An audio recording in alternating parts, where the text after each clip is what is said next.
people, what that means as a human being, you have a duty. You have a responsibility of resistance. What that means is if you are silent, you are saying that I am okay for my siblings, for people who live like and look like me, and people who do not to die. What that means, if you don't use your voice now in this monumental moment, you're saying you side with genocide. You're saying that you don't care about your ancestors. You're saying that you don't care about your future descendants. If you say that you don't care about Palestine, you're saying that you don't care about yourself.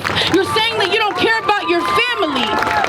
We are all one. We are united, and we have to be, if we are going to win, if we're going to win the war against capitalism and imperialism and genocide globally, that means we have to be together in this.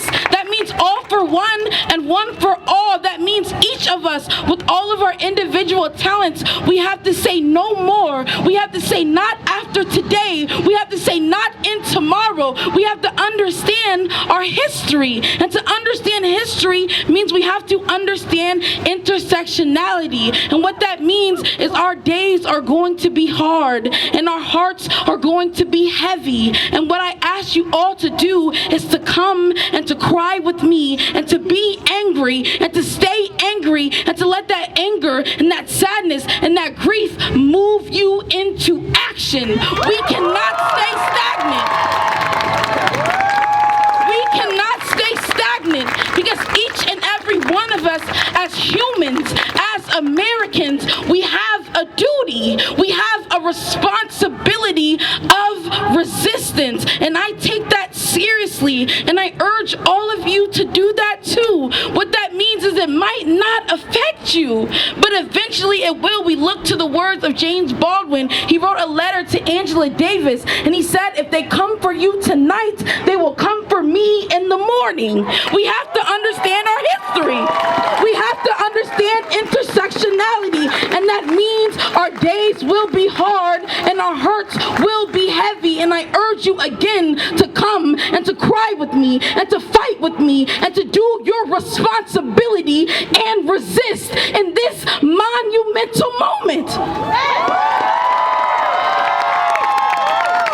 We are living through history, and that means we have to stand up for all human beings everywhere, and it starts with Palestine. And if this is a moment where you are radicalized, I'm glad, but you are late to this fight, and you need to bring more people into it.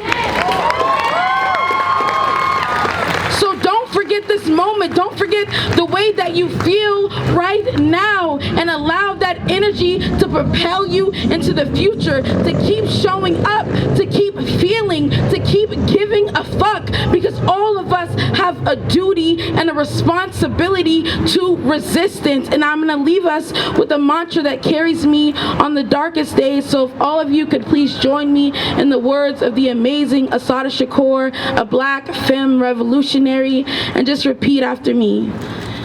It is our duty to fight for our freedom. It is our duty to fight for our freedom. I want y'all to say it like you mean it. It is our duty to fight for our freedom. It is our duty to fight for our freedom. It is our duty to win. It is our duty to win. We must love each other and support each other. We must love each other and support each other. We must love each other and support each other. We must love each other and support each other. We have nothing to lose but our chains. We have nothing to lose but our chains. We have nothing to lose but our chains.